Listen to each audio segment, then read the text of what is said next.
Hello, everyone. I'm Ellie from Nourishment Within. Welcome to Lioness Lifestyle Live. This is a show where we honor a keto, carnivore, or a meat-based woman.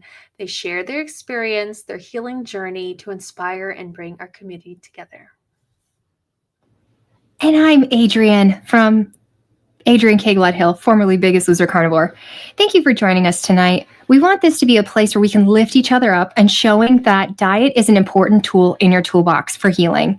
So get your questions ready for our awesome guest. Be sure to put a QQQ or a question in front so we can get it to her. And I am Cristie from Meeting Wellness, and everything went kaplooey, so I have no idea what the heck I'm supposed to say, but I know that I am so excited for our show this evening. And yes, I am here. I know you guys are worried, but nope, I am here. And of course, I had everything set up until everything went kaplooey, but I am ready to show you guys this week's Roar of the Week.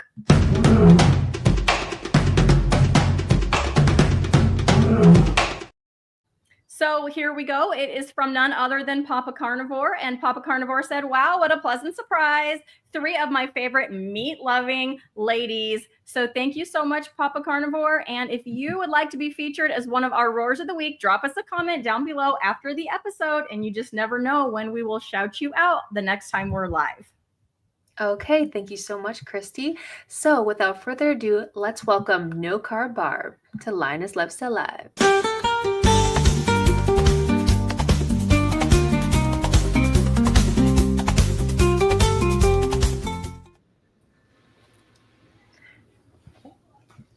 Hello and welcome, Barb, to the show. We're so glad that you're on with us. We know you've been a big fan for a long time and you've become a personal friend to all of us off the show. Please share with us who you are, your health journey, all the way to finding a carnivore lifestyle. Oh, gosh. Well, thank you. First of all, thank you so much for having me. Yeah, I'm your show's biggest fan, all about the cats always. And, just loved it. And I'm so glad you're doing shows again. So keep on. Yay. So I'm Barb, also known as No Carb Barb. Let's see. I've been married for 35 years. I live in Knoxville, Tennessee. I have 3 feisty felines of my own who may or may not make an appearance either visibly or audibly during this show tonight. So if I don't want them to, they'll definitely be here.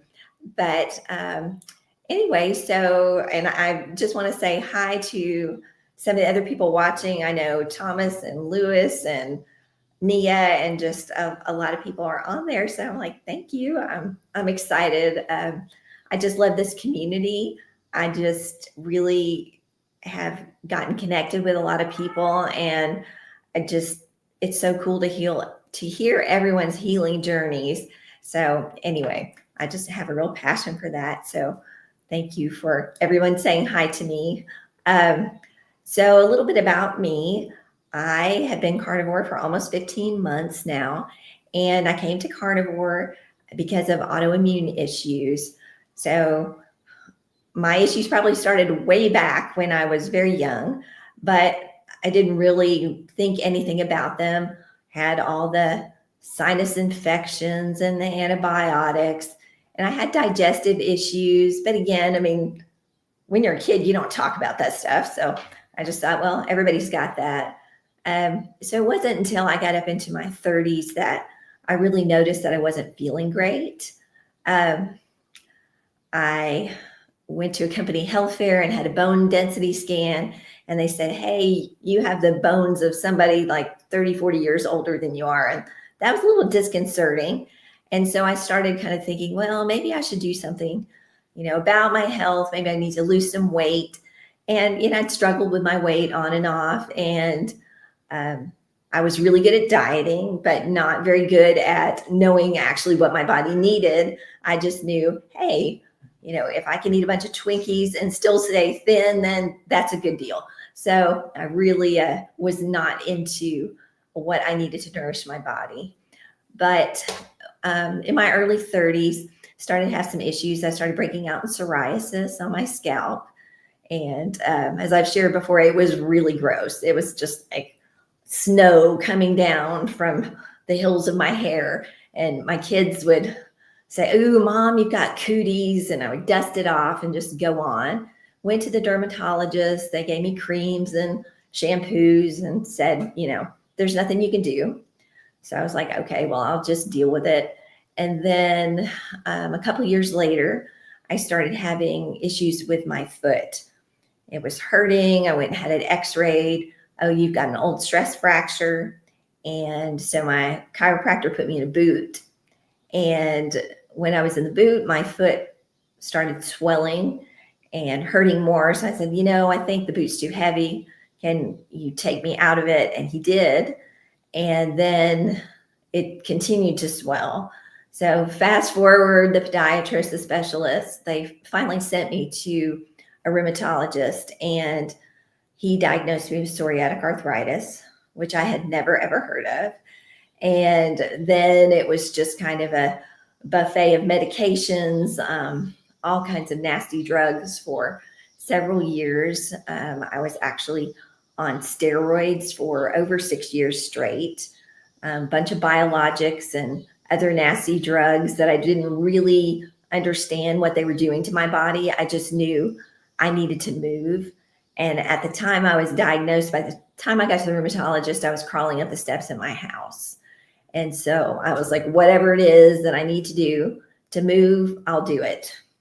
So I did. And then kind of fast forwarding, I got more autoimmune diagnoses and ended up with lupus. And then I developed type 2 diabetes from the steroids probably. And so it was just a big ball of not fun disease stuff.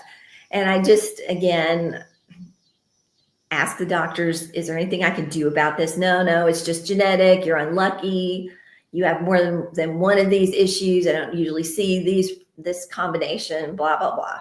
So I just kind of was like, okay. But when the diabetes diagnosis came in, and actually my chiropractor ordered the lab, so my medical doctor never knew that. It's not in my medical record. So hopefully they're not watching. But that really scared me. I knew more people with diabetes than I did autoimmune disease at that point. And I just decided that, if eating sugar is going to raise my sugar, why would I do that? So I kind of went low carb on my own, and I was able to reverse the type 2 diabetes.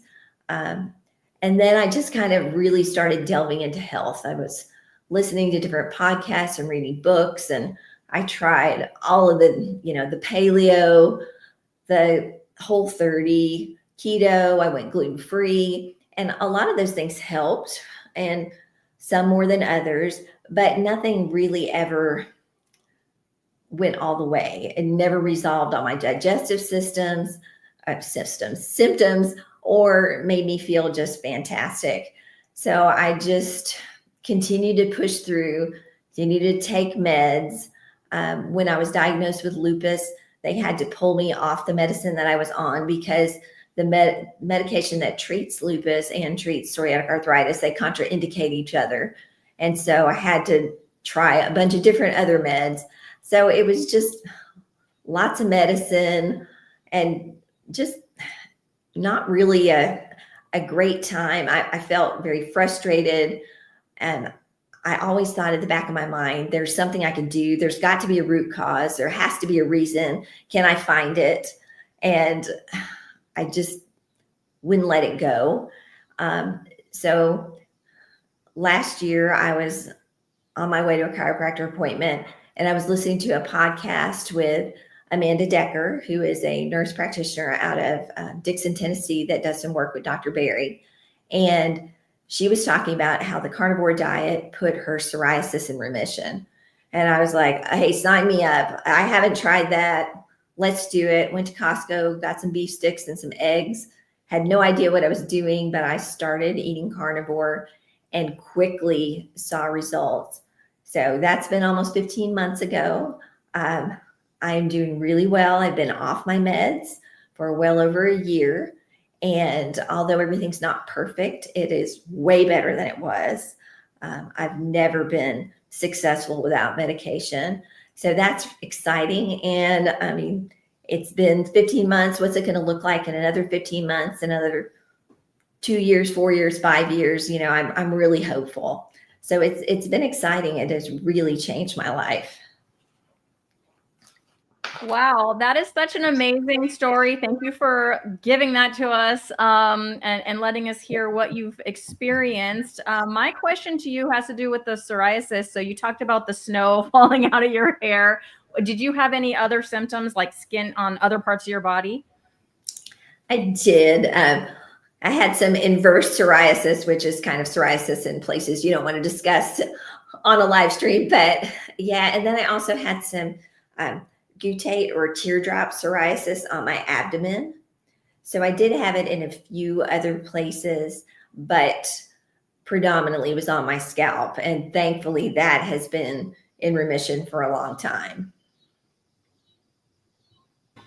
So have you looked into like the mold and all those autoimmune root causes like SIRS? I actually had some organic acid testing done to look at all that. And I was terrified to see that mycotoxin panel come back. But luckily, environmental triggers were not indicated. So didn't get an answer there, but who knows? I mean, it's very difficult on those tests to really figure out what's going on. So could I completely rule that out? Probably not. I worked with like a few different SIRS practitioners. I don't know. Have you ever watched Judy Cho? She talks about this stuff all the time. And I didn't have any mycotoxin panels. I had TGF beta 1. They ran specific mold inflammation markers. And if those markers come up high, or if you take this vision test, have you heard of the vision test? Yes. It's like $10. And if you fail the vision test and you have some of the symptoms, some kind of toxin might be the root issue. Because I think naturally we should be able to have some plants. And if we can't, what is going on? I don't know. That's what I'm wondering. I don't know what else could be causing it. A spider bite? Do you live near a body of water with a lot of algae? There's a whole bunch of, I'm sure you've looked into some of these things. Yeah. I mean, it's hard to know. I could have been, I know that I grew up with ticks, I could have underlying Lyme, or, I mean, there's just so many different things that could have kicked it off. Ooh, or trauma. Did you ever have trauma? Yeah, just a little bit. I think everybody has, but yes. Yeah. I think all of those factors play into it. And so as much as I really would love somebody to serve me the root cause on a silver platter, I think it probably would be a jumbled mess of spaghetti-ish things, which isn't very carnivore. But I mean, I don't know that there's one thing. I would love to find that. And I'm still, but it takes years. Yeah. And in the meantime, carnivore is giving you a lot of relief. Yes.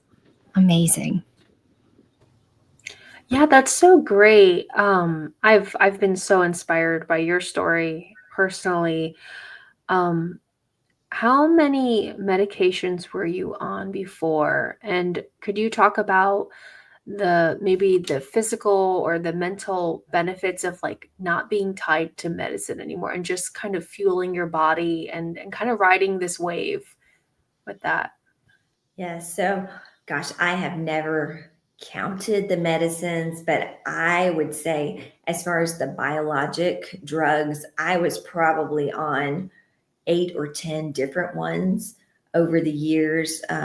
Most of those injections, I actually took infusions for several years, and the medication would work for a period of time and then it would stop working. And then there were some that just didn't really work at all. There's a really nasty drug called methotrexate, which is the only drug that I've seen that has the possible side effect of death. And I was on the maximum dose of that for well over 15 years. So yeah, just being on those meds, especially taking infusions.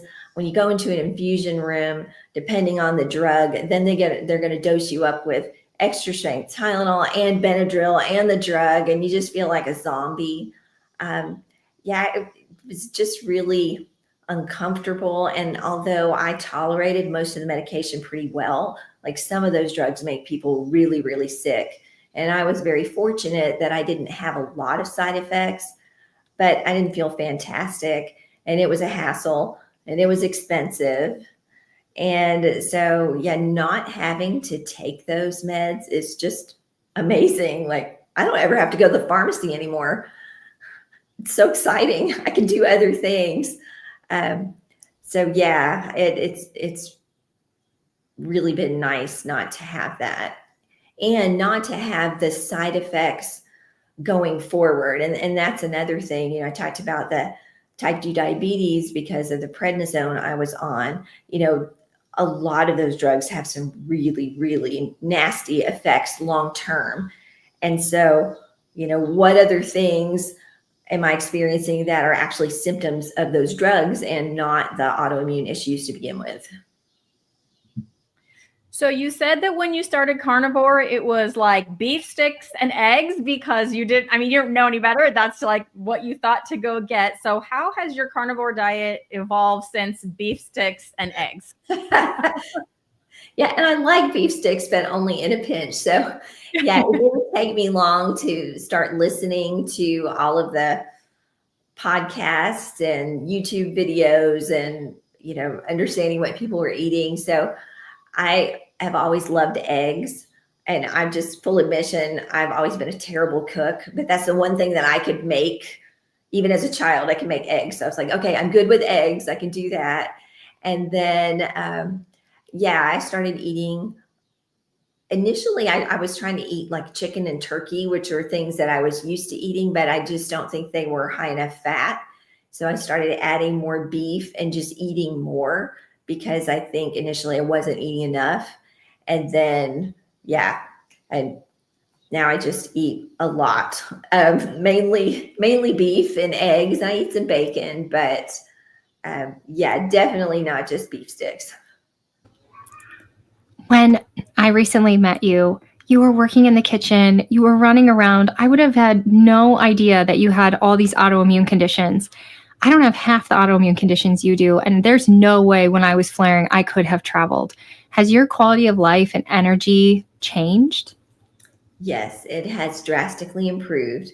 It is definitely not perfect. I still have some issues and some joint swelling, but it's manageable. I mean, it's something that I can deal with, not to the level it was before.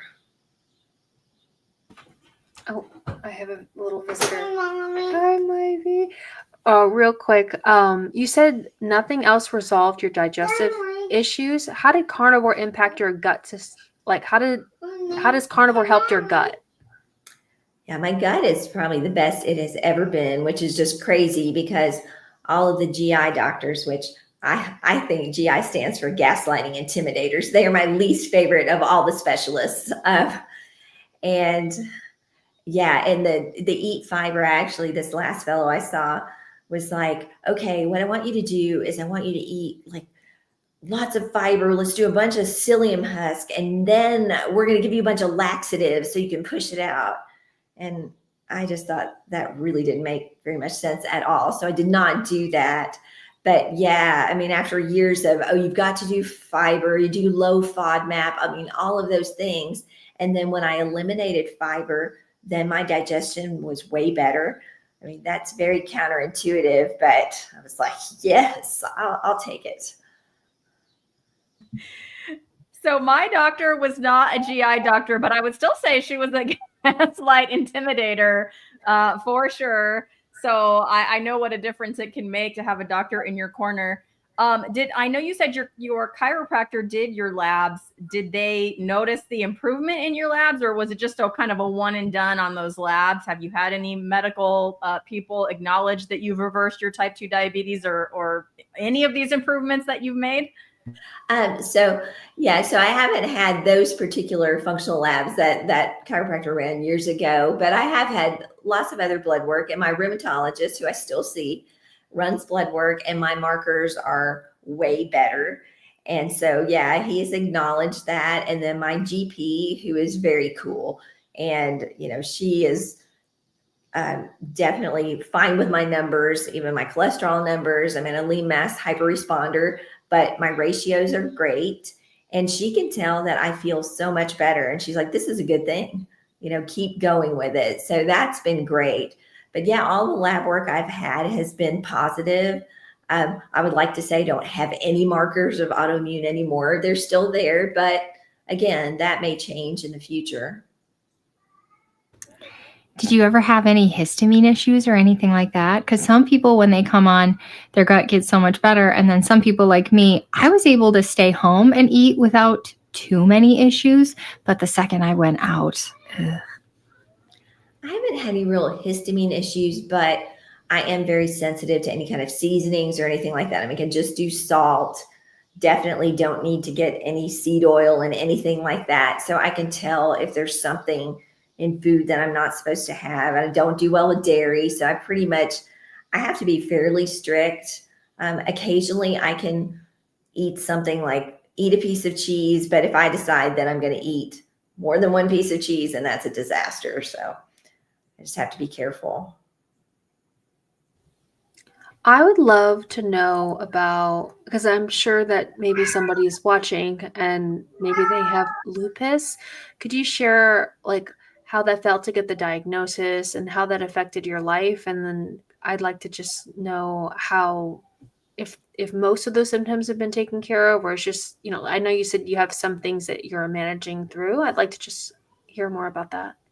Okay. And so the way I found out I had lupus is I was having issues swallowing, and they finally figured out that it was related to lupus. And so to me, the easiest way to explain lupus, it's like arthritis for your internal organs. It can attack any system, and it can also attack your skin and joints, just like arthritis can.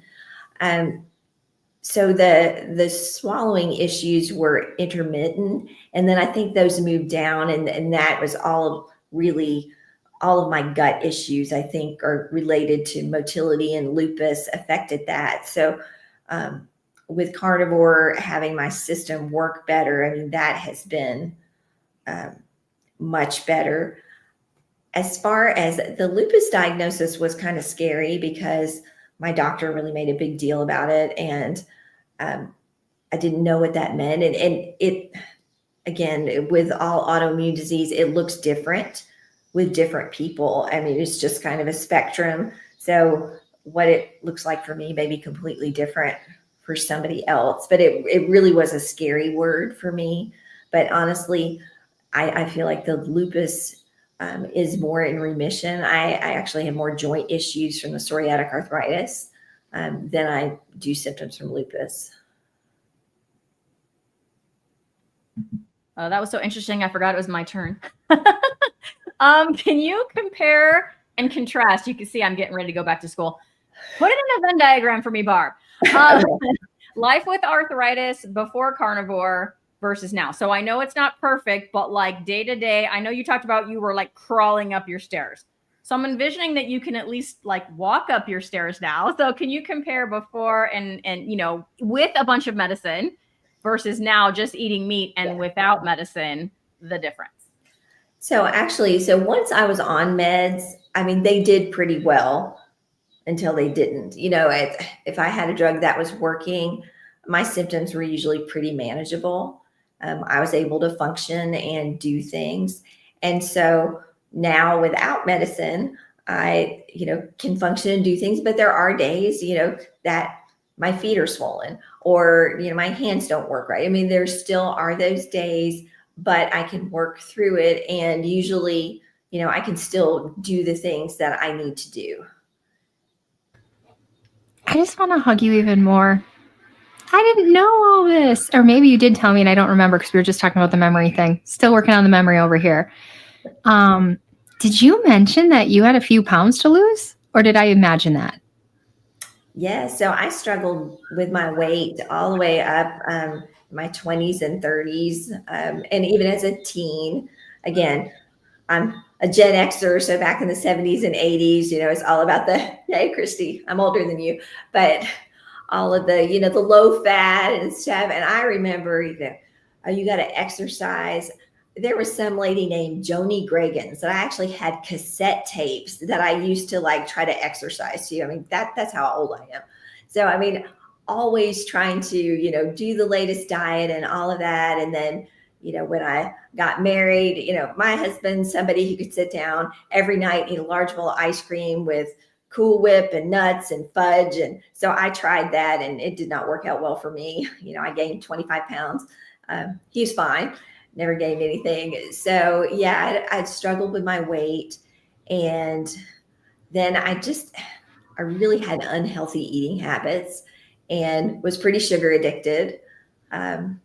Would say I'm still a sugar addict, although I don't crave it anymore. So yeah, I always struggled with things, and kind of like Cristie and her story, it was always about the weight loss or how much could I eat and still, you know, fit into whatever. So I never looked at it from a health perspective or understood what I needed to do.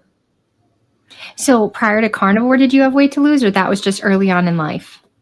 Yeah, probably in my 30s, I did lose some weight. And then when I got sick and some of the medicine I was on, I lost a little bit more. So yeah, I did lose some weight. And then when I went carnivore, I actually dropped about 9 pounds of inflammation.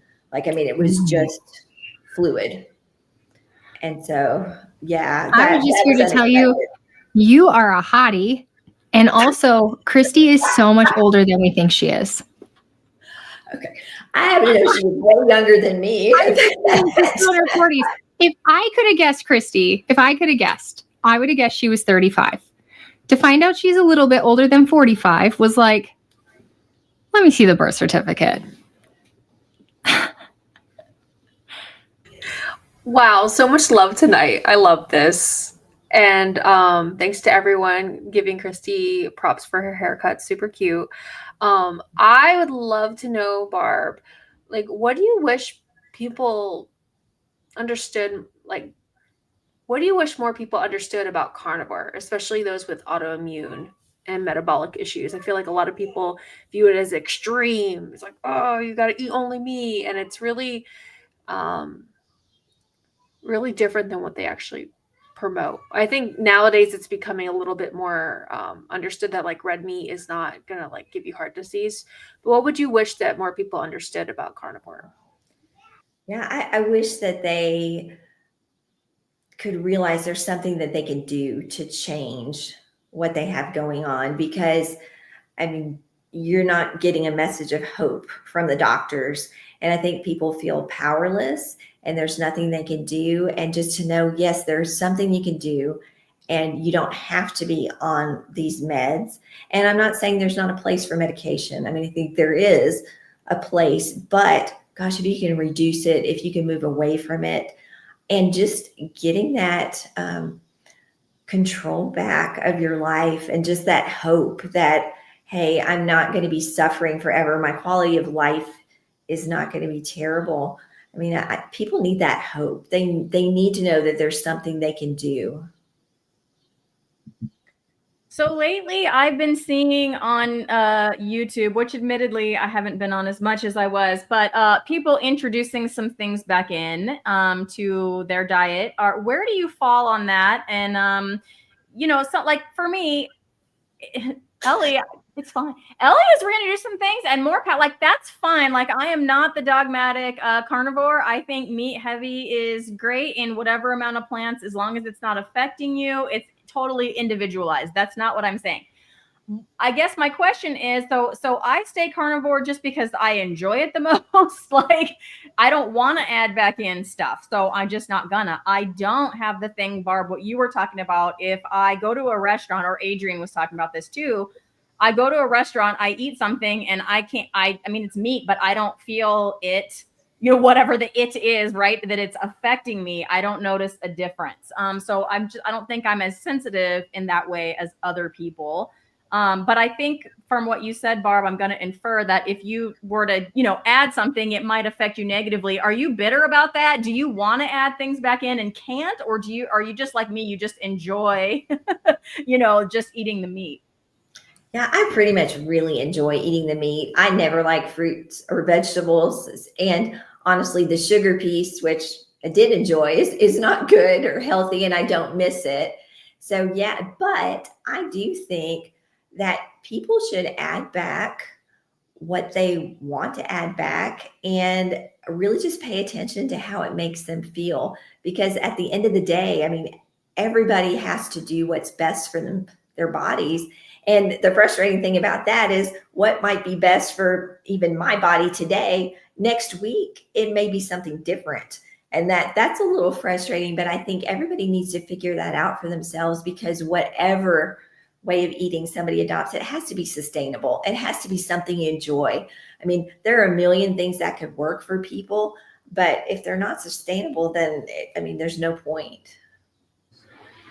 I think I'm just going to keep with that conversation instead of going to the question, but we do have a question for you. Because I recently never thought in a million years I would be saying this, but I've been able to add some things back. But you're friends with me, so maybe you've seen how I was able to do that, and that is I'm finding healing through these peptides. So, but early on in peptides, it still had to just be carnivore, because my body just wasn't listening, it wasn't communicating, and there was just no way, and they didn't make me feel good. And honestly, like you, to see such an improvement in symptoms, if it meant eating like this for the rest of my life, I'm fine with it, as long as we don't have that poor quality of life where our body is fighting us, right? So I hope if it's something you ever want to add, that you do find the tools. But okay, I guess I will. I guess that's not a question. That's just a statement. Okay. How do you feel about tracking and portion sizes with carnivore? Do you have to monitor it, or can you just eat based on your hunger cues? So I find for me that I do better if I just eat to my hunger cues. However, I will say I am a huge data nerd. And the reason that I don't do well with tracking is because it tends to make me mad. For instance, I'll talk about sleep tracking. So I have this app that tracks my sleep, and I would literally get up in the morning and it would say, you have an average sleep score. And it would just tick me off. I'm like, I'm not average. I'm not going to, it's just, that's not healthy. That's not a good thing. So kind of the same way in tracking carnivore portions, because, I played around with if I could do a higher fat macro, it just made me nuts. I mean, and I don't think I did as well or felt as good. But I think there could be a place where, especially if somebody doesn't know where they are, like if you're trying to do something different, but you don't know what you're doing, then I think it's a good idea. So personally, I think I do better with the intuitive part, but every now and then I will track just to see, oh, gee, how many millions of calories am I eating or whatever, just for grins, or what kind of protein, fat macros am I following? All right, well, that ties into the question that I want to ask. So it's probably no secret, but you're my health coach, and you've been such a big support to me. And so I wanted to shout that out, that you do have health coaching services. And I'm going to make sure after I ask my question, because I have ADD and I won't remember, I'll put your link to your website. But am I crazy? Just kidding. That's not the question. No, that's not the question. My question is how does it feel to be a health coach and being able to like learn about all these individuals and giving them like real, because I feel like you're so good about changing mindset, and I'm someone who's prone to depression and prone to like really dark thoughts, and then you're just like, let's flip that. And I'm like, okay. And then I feel like you're really, I swear you should have been a psychologist, but health coach is really good too. I feel like you're really good at this. So like, where did that come from? Like wanting to be a health coach? And you can answer if I'm crazy or not. That's it. Okay. No, you're not crazy. I might be. So actually, I had a corporate career. I was in the fuel industry and worked with one company for 29 years. So now it's kind of like, oh, I switched from petroleum to other kind of fuel. But I got really interested a couple of years ago in health coaching. I took a course and it was really eye-opening for me. I learned a lot about myself in that course and just realized that through coaching that you can find out things that you didn't know about yourself, and that will help you figure out where you need to go. And that's where I realized, hey, you know what? I have a great career. I'm doing very well. I never thought I would leave it, but it wasn't in alignment with my purpose. I really felt like, hey, I need to be doing something else. And so it was so impactful for me. And I didn't know what I was going to do with it. I thought, oh, I'm not really going to be a health coach. I'm just learning this for me. But then as, you know, when I retired, and then I just decided that I wanted to embark on that journey. It is so rewarding. I love it because I have just learned so much. And I think that mindset is key. And I would love to tell you that I'm a mindset guru, that I'm like, oh yeah, I've got it all together. It's much easier to coach other people than it is to coach yourself. But I think it starts there, because a lot of times what people think they want, and hey, this is my goal. Like, for instance, if the goal is weight loss, it's like, well, what does health mean? And is that really, in that definition of health, is weight even mentioned in there? And so I think that a lot of times what people think they want isn't really what they want when they start talking about it. And so it's really exciting to help people realize, hey, this is what I actually want. And sometimes it's surprising to them. And just, I mean, coaching is not about me or any other coach telling somebody what to do. It's helping someone discover what they know deep within themselves that they just haven't been able to articulate.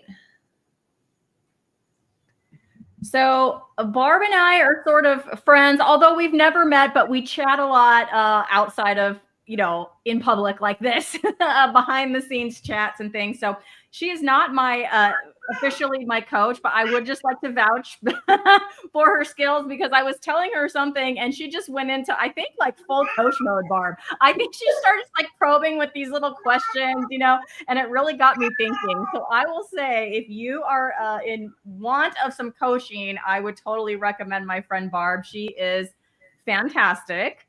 Barb, can you take us through a day of eating for you? What do you eat? Once a day, twice a day, 3 times a day? What's your typical food looking like? Typically I eat twice a day. So I usually eat my first meal around 11 or 12. And lately I've really been digging burger patties and eggs for that first meal. And sometimes I throw some bacon in there. And then second meal is usually some kind of beef.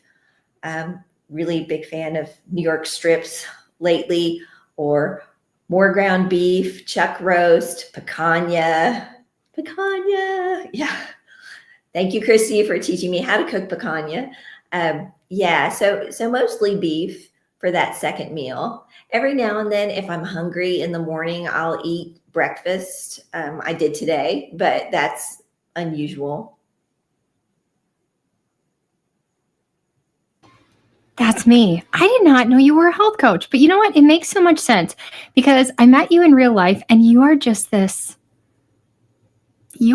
person right here. And Scott said the same thing. We all just have this. There's certain people who it's okay to let them close, and you're one of them. I can totally see the health coach thing. So when did you start that? And how, I know you just mentioned it a little bit, but like, how'd you get that started? That's a tough thing to get started. Did you say you started with a certain program? Did I miss it? Yes. So geez. Yeah. You guys made me nervous for a second, like I screwed something up. I'm a bad button pusher, Barb. If I touch if you're a big fan of the show, you know, when Adrian touches the button, all of a sudden the live just goes, boop, gone. So for a second there, I was like, did I touch a button? Okay, anyway, keep going. Still here. Tell me more about this coaching thing. Yeah, so I went through a course to be able to sit for the exam. So I am a national board certified health and wellness coach. And then I also, after going carnivore, I decided to get certified in keto, carnivore, and protein sparing modified fast, coaching through Keto Adapted, which is the Emmerich's platform. And then I'm also certified in functional nutrition through Mind Body Green. And currently I'm taking another carnivore course through Dr. Kiltz's program. So I'm just trying to learn all the things so I can coach on anything, not just nutrition, sleep, movement. I mean, I've actually coached somebody on finances, believe it or not, how to set up a budget. That's not my favorite thing, but yeah. So it just kind of, after I retired, I decided that after Carnivore, I really wanted to do the coaching. So I've just gotten the business set up and officially launched it this spring. So I'm building the business right now. And yeah, it's primarily focused toward women. No offense to any of the guys out there. I can coach guys too, but I just really have a passion, especially for women, because I think a lot of times we're just, cast aside. Oh, you're getting older. Oh, you're too young. You're stressed. You have kids, whatever, all of that stuff. So I just really want them to advocate for their health. I mean, I think it's really important. And gosh, if I knew then what I know now, and, that I could have done some things to take my health into my own hands, I definitely would. And I think that my trajectory might have been a little different.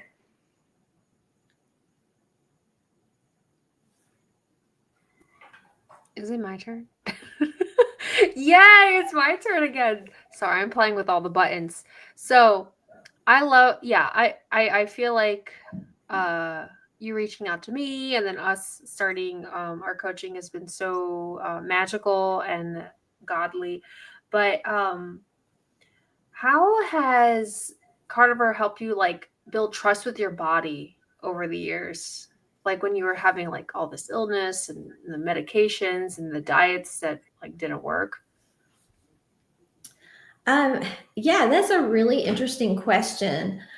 I think initially when I started Carnivore, I really wasn't sure what was going to happen. I was pretty sure that I was going to gain a bunch of weight because I really like to eat. And I was just like, oh man, now I'm going to eat all this meat. And when the opposite happened, it kind of was like, wow, okay, maybe there's something to it. And then, when my symptoms started to subside and I realized, hey, I think I can go off medication. I mean, that was, I think, the first time that I started to trust my body, because I really think I was kind of, always at war with it. Why are you sick? Why are you doing this to me? I mean, I think kind of coming to the place that, hey, this is me, my mind and body, we're the same person, why am I warring within myself? So I think Carnivore has really helped me do that and kind of put that together, that what I'm thinking definitely affects my body and vice versa.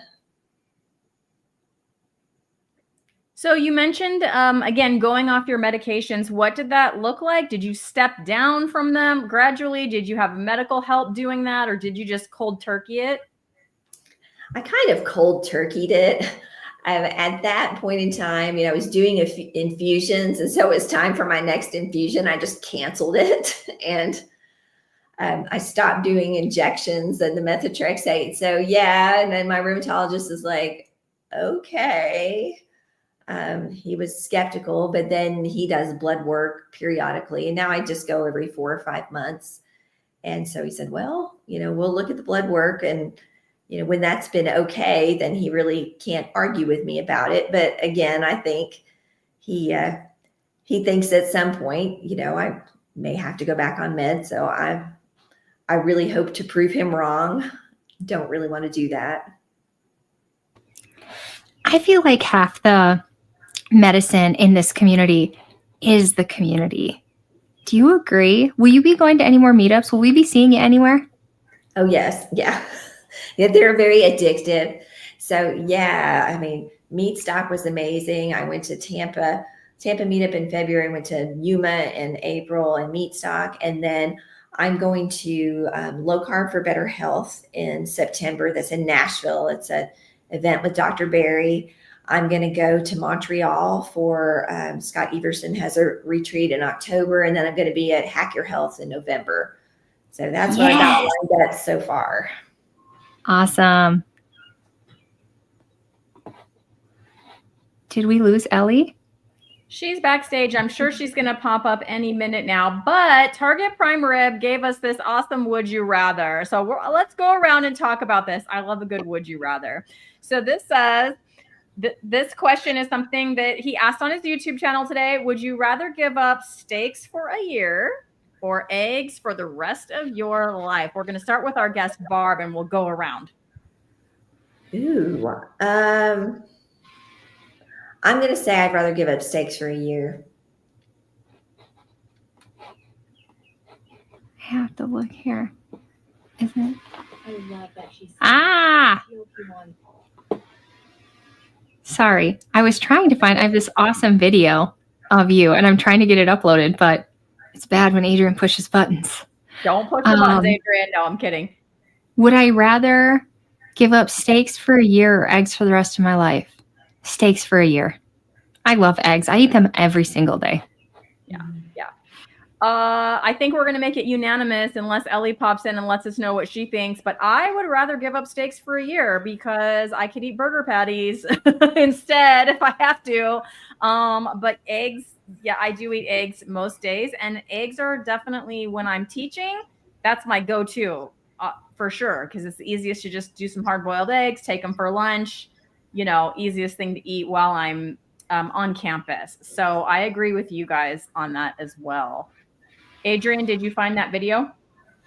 I'm still working on it because it's in the wrong form, which is so dumb. But talking about eggs and steak is making me hungry. Did we get any more? Did we get our Ellie back? Oh, she looks lost. It doesn't look good back there. She's backstage, but she has a kiddo, so that's why I'm sure she's not popping up. Oh, but she did answer here. Ellie says, I already gave up steaks because they're so expensive. I haven't bought steaks in a while either, other than picanha, if you count that as a steak. Because they have just gotten kind of very expensive. Hey, Ellie's backstage pushing buttons. That's right. But I have been on a burger patty kick, like over picanha. It's kind of crazy lately. Over picanha? Yeah, seriously. I've been eating burger patties. I haven't made a picanha in over a week.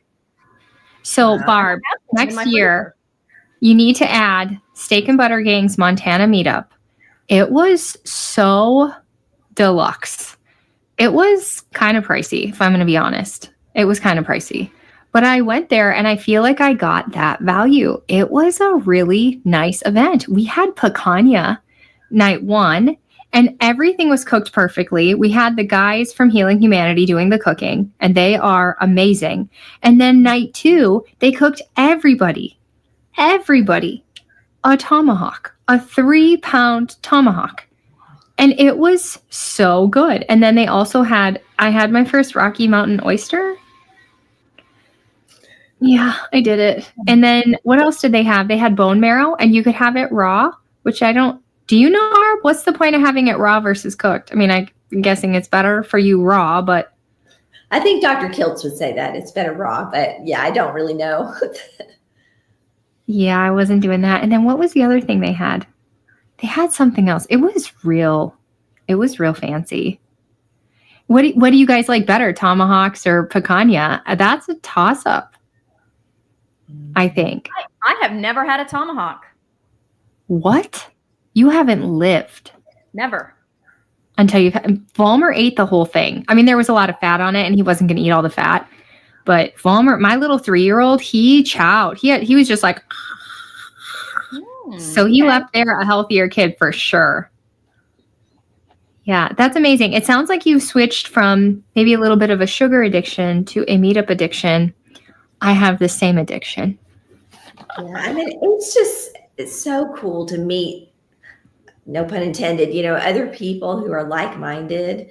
In fact, I met up with somebody this afternoon that I met in Yuma, and she doesn't live that far. And it's just really nice to have people that have the same, I would say, values and understand the healing power of it. And it's just nice not to be weird, at least in that respect, for a few minutes. Yay, Ellie. I'm back. Sorry. Everyone was in my room, and it was just like, this is not conductive to the show. But I love that we're just kind of chatting now. Barb, have you been enjoying being on the show, from being a fan to now being a superstar guest? Oh yeah. Oh, I'm totally a superstar. No, it has been wonderful, and you guys are wonderful. And I love you. And so my felines have actually been behaving, so that's a good thing. And they haven't been all up in my business for the show, and no Pixel sighting, so I'm kind of disappointed there. Yeah, where's Pixel, Cristie?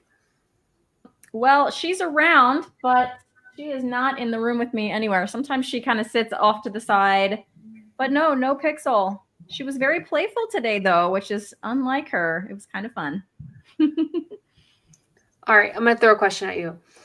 Have you noticed any changes in like sleep quality, skin health? I know you said the psoriasis and stuff like that, but like what about like sleep? A lot of people talk about how sleep is sometimes it doesn't go so well in carnivore. So I think I actually sleep less, but my duration, of sleep, the quality of sleep is probably better. Like I threw out the sleep tracker, so I don't know. I didn't need that to tell me how many minutes of deep sleep or whatever I did or didn't get. But I go to bed fairly early and I wake up super early. So I usually wake up between 3 or 4 in the morning every morning, but I've gotten at least 6 hours of sleep before then. So I have energy and I feel fine. It would be nice to sleep longer than that, but I just get up and start my day. So, I think quality is good, but if I could shift the time of the sleep, that would be nice. But I don't know that really has anything to do with carnivore, and just more about being a postmenopausal woman.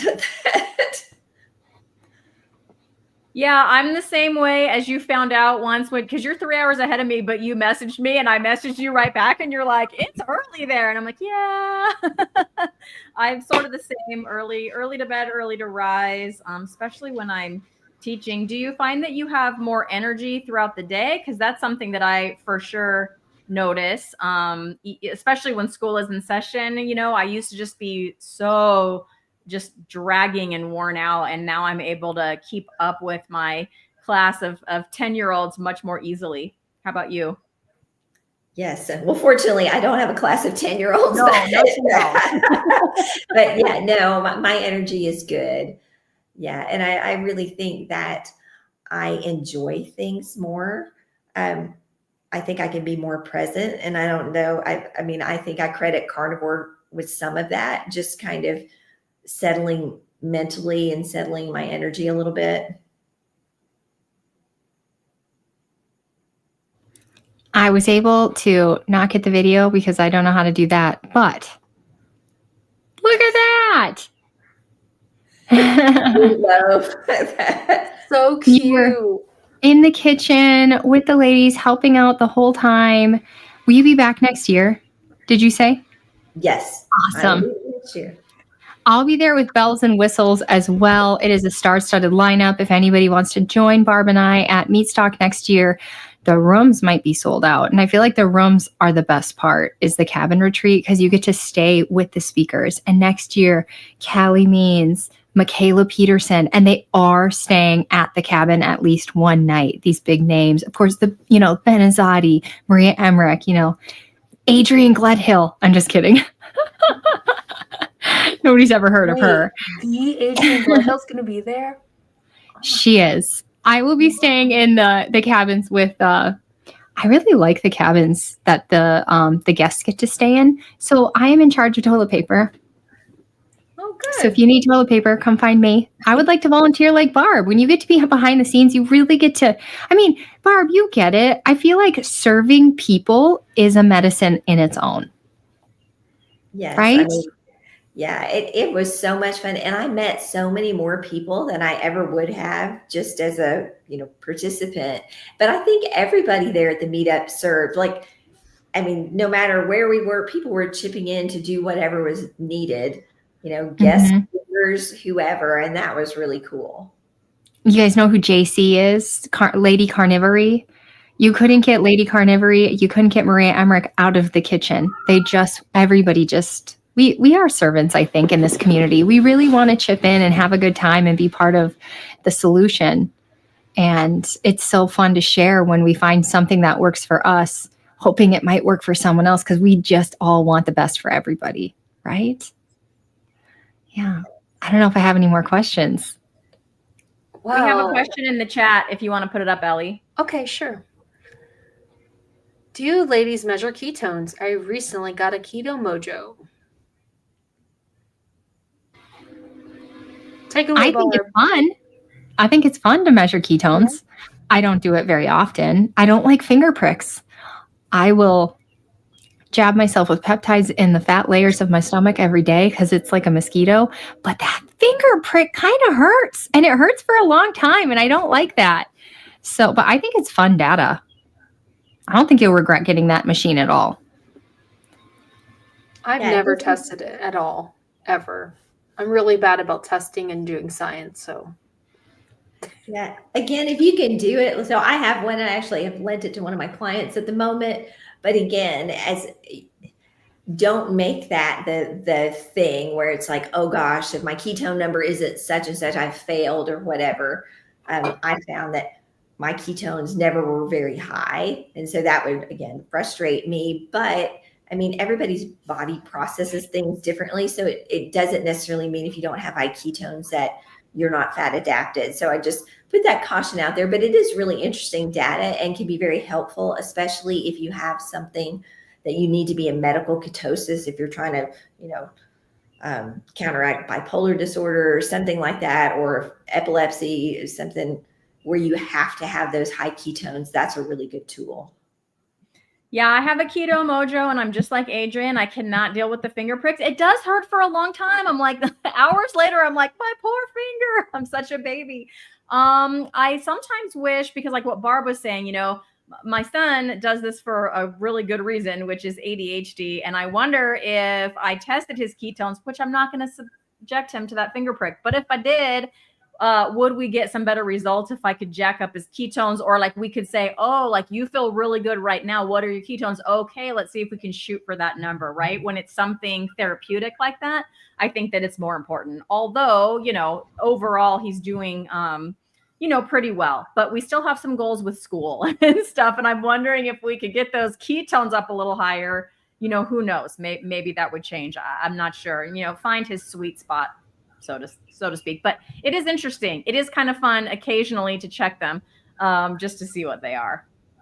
I think it's a really good idea, if you're new to it, to work with a group or a coach, because then when you see it, you can bounce it off the group or the coach, and they can give you some feedback of why you might be getting those numbers, because our body's so different. Like if you've been in ketosis for a long time, maybe you can't get those numbers up high anymore, but there's a reason for it. But it's still good data, and it's just good to see how your body's reacting to your different experiments. I think that's a good opportunity to work with a group or a coach like Barb. Thanks. Okay, so I wanted to ask you, before we roar and all that good stuff, Barb, not only are you a coach, but you started a YouTube channel.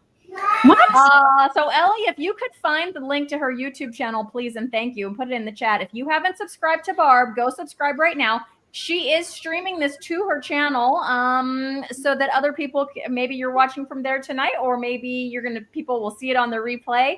But this is her very first live stream to her own YouTube channel. Barb, why in the heck did you start a YouTube channel, and what are your plans there?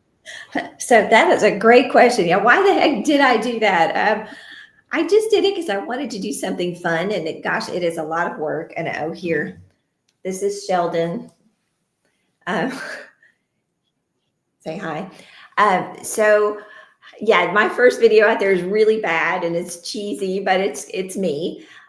So I do have some plans for my channel. I have something very specific that I'm working on, and I will just say that it's going to be a little different, and hopefully it's going to be fun. So it's something I'm working on. I'm hoping to have something up in the next month or so. And once I do, then I'm planning to do something regularly. So I will say that much about it. But yeah, I appreciate anybody that's gone, and a lot of people have said some really nice comments, and I've gotten some new subscriptions recently. So that's been great. Maybe I'm just not big enough, but my comments are often very nice. So that I'm okay with being small because we get the nice comments. But that's amazing. It gives you a voice. And honestly, my videos from even like a month ago before I got this background, you had to look in my bedroom. I didn't have any lighting. Like, it's fine. The people who love you will love you. They will love you. And then they get to know you. And I think YouTube channels are so much work, but so much fun. Right, girls? Absolutely. 100%. I wouldn't have done it without these two, because they had me on their show one time, and then I was starting to launch the YouTube channel, and then they forced me to learn new systems and stuff. And I'm like, please don't make me push buttons. Come on. And thumbnails. Please don't make me make thumbnails and descriptions. I don't wanna. You ladies are the best. Is everybody ready for a roar? Because we haven't roared now in 3 months? It better be built up and big. I love it. Thank you for button pushing, because I'm not allowed. Awesome. All right. Do we have our cats with us too? I don't have a cat. I just have this guy. Ready? Yay. 3, 2, 1. Roar. Mine was kind of a manly one. Get deep in your chest. Yeah. Yay. Pop I guess I'll button push a little bit. Love and roar. I love it. Yay, Karen. Oh, I should turn that off. Oops. Thank you guys for coming. We're so glad that you guys came to come back with us. Barb, you just made the show great to get it launched back off. Thank you so much for coming on.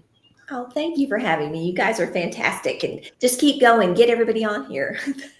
Yeah, let us know if you would like. Shoot us an email, lionesslifestylelive@gmail.com, if you're interested in coming on the show.